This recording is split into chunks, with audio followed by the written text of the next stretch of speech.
کیا ہے کہ کچھ ہستیوں کو بہت کم عرصے میں خلافت مل جاتی ہے اور کچھ کو بہت وقت لگ جاتا ہے راہ سلوک میں، اور کچھ ڈاواڈول ہی رہتے ہیں۔ تو ایسا کس وجہ سے ہے؟ سب سے پہلے بات تو یہ ہے کہ ہر بندے کو اللہ رب العزت نے ایک مقرر استعداد دیا ہوا ہے، یعنی اس کو کیپیسٹی اور قدرت اور طاقت دیا ہوا ہے کہ وہ کتنا پک کر سکتے ہیں۔ اور جب ان کی استعداد کی مطابق ان کو دیا جاتا ہے، کچھ بندوں میں یہ ہوتا ہے کہ وہ بہت زیادہ گروم کر جاتے ہیں، بہت جلدی پک کر جاتے ہیں، بہت جلدی وہ منزل مقصود تک پہنچ جاتے ہیں۔ اس میں کمال مرشد کا بھی ہے اور مرید کا بھی کمال ہے۔ مرشد جو ہے وہ کامل و مکمل ہے، وہ تو افادہ اور ترقیات کے لیے بہت کوشاں رہتا ہے کہ میرا مرید ترقی کرے، اللہ رب العزت کی وصل و قرب حاصل کرے، لیکن یہ زیادہ ڈیپینڈ کرتا ہے مرید پر کہ مرید کس پوزیشن میں ہے، مرید کی کیا حالت ہے۔ تو جس بندے کی استعداد زیادہ ہو تو وہ پھر جلدی پک کر جاتا ہے اور اسے جلدی منازل قرب جو ہے وہ طے ہو جاتے ہیں، بلکہ اللہ کے ایسے بندے موجود ہیں کہ جو ایک ہی لمحے میں اسے کہاں سے کہاں تک پہنچا سکتے ہیں۔ میں مثال کے طور پر آپ کو بتاؤں کہ مجد الفسانی شیخ احمد فاروق سریندی رحمہ اللہ الباری نے اپنے مرشد گرامی کے پاس 3 مہینے اور کچھ دن گزارے تھے، اور 3 ماہ اور کچھ دنوں میں اللہ رب العزت نے اسے وہ مقامات اور وہ حالات و وہ آپ مبارک کو ترقیات نصیب فرمائی تھی جو حضرت کے ساتھ رہنے والے نے مرشد گرامی کے ساتھ رہنے والے 20 سال گزارنے والوں کو نہیں ملی تھی۔ لیکن مجدد رحمۃ اللہ تعالی کو اللہ کریم نے یہ کیپیسٹی دی ہے۔ زمین کو آپ لے لیں گے، کچھ زمین ایسے ہیں جو بہت ہی زیادہ زرخیز ہوتی ہیں،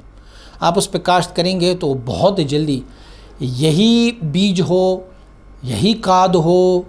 یہی ہل ہو، یہی ٹریکٹر ہو، یہی زمیندار ہو، لیکن زمین جو ہے نا وہ موافق نہ ہو تو پھر جو ہے فصل اس طرح کا نہیں ہوگا۔ تو یہ زیادہ ڈیپینڈ جو ہے نا وہ مرید کے استعداد پہ کرتا ہے۔ اور سب سے ٹاپ کر کے مجدد رحمۃ اللہ تعالی نے یہ بات ہمیں سمجھائی ہے، فرمایا ذالک فضل اللہ یؤتیہ من یشاء واللہ ذو الفضل العظیم۔ یہ تو اللہ رب العزت کا کرم ہے کہ اللہ جس کو اپنے لیے منتخب فرما دیتا ہے تو اسے جلد از جلد کر دیتے ہیں۔ دوسرا اس میں ایک طریقہ یہ بھی ہے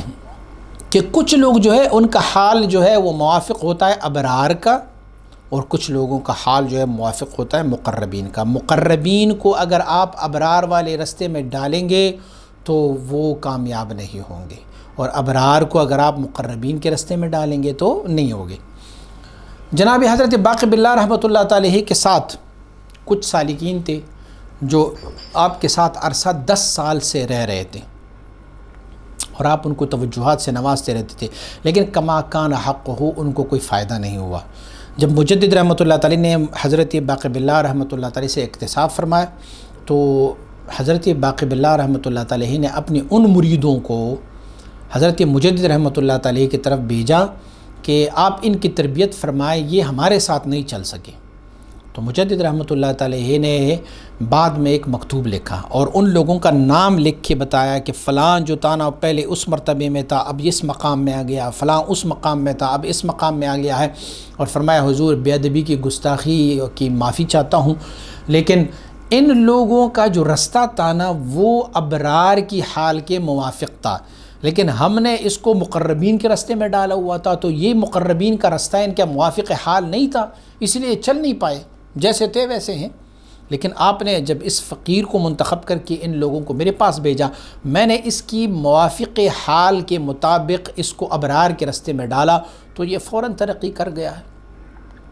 تو ایسے ہی ہے کہ کچھ لوگ جو ہے نا شیخ کامل مکمل کو اپنی خداداد صلاحیتوں سے پتہ چلتا ہے کہ ان کا حال جو ہے وہ موافق ابرار ہے یا موافق مقربین ہے،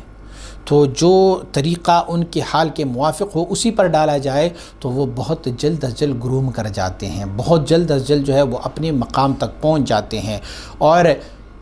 جتنا مجدد رحمۃ اللہ تعالی نے میں فرمایا کہ اپنے مرشد سے جتنی جلدی تم حاصل کر سکتے ہو تو اس کے لیے کوئی شرائط رکھے ہوئے، مکتوب نمبر 292 میں پڑھیں گے